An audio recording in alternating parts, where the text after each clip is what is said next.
So ayan guys, naikarga na namin si Cobra dito sa kulong-kulong. So bagong journey na naman niya ito kasama ako.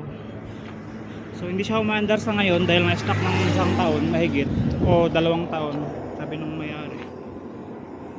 So try natin na buhayin siya ulit at maging aktibo siya ulit sa kalsada. Ayan. Pangalan niyang dating may-ari is Cobra, pero hindi natin papalitan. Cobra pa rin yung kapangalan natin sa kanya. So sana'y maging behave ito sa akin. So ako na yung bagong may-ari sa kanya.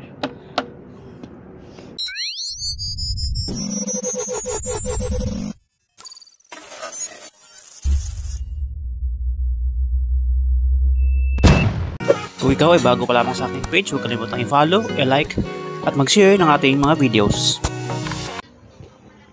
Hello guys, good morning. Ayun. So, ngayong araw, sa video natin ito, may pupuntahan tayo. May titingnan tayong motor doon sa Season.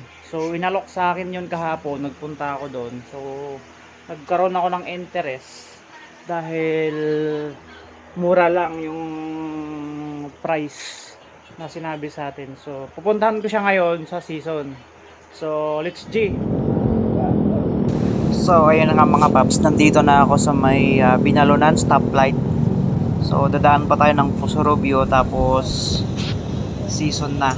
So hindi ko talaga maisip na bibilhin yung motor na yon, pero kasi yung presyo na sinabi sa akin mura, kaya nagkaka-interest ako kasi yung motor ko sa bahay na 3, so magdadagdag pa ako. Pero doon sa itsura ng motor kasi first time ko naman magkaroon ng ganitong klase ng motor, so nagka-interest ako, tsaka inalok sa akin ng mababang halaga.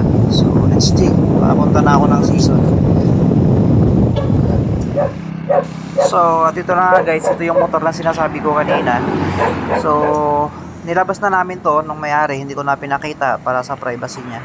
So ito yon yung sinasabi kong motor na inalok sa akin, na mababa lang yung price. Hindi siya running guys kasi 1 taon nito mahigit, o magda2 taon na natambak na hindi na nagamit. So flat yung 2 gulong, yan, kinakalawang, tapos parang binahaya na siya ng daga.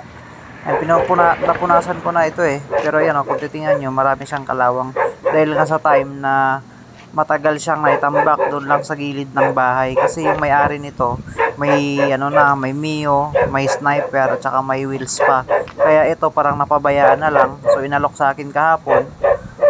So ayun, wala sa plano to guys na bibili ako ng motor na panibago. So ayun, nagka-interest naman ako, project bike ko na lang ito.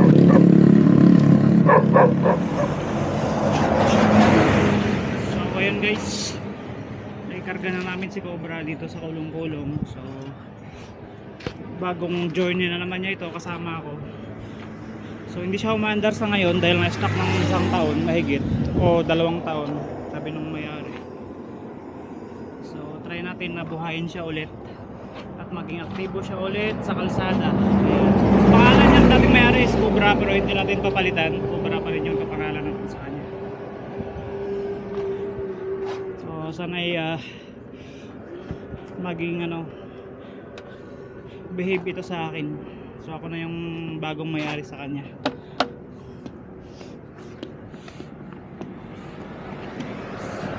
So abangan natin yung mga next episode kung anong mangyayari dito kay Cobra. Isa siyang Gamma 200 ng Rossi, 2000 model, 2014 model. So yun. So ayun guys, abangan nyo yung susunod na vlog natin dito kay Cobra, kung ano mangyayari sa kanya, kung gagana ba siya o hindi. Pero bago yun, huwag kalimutang mag-follow, mag-like, at mag-share ng ating mga videos. Thank you!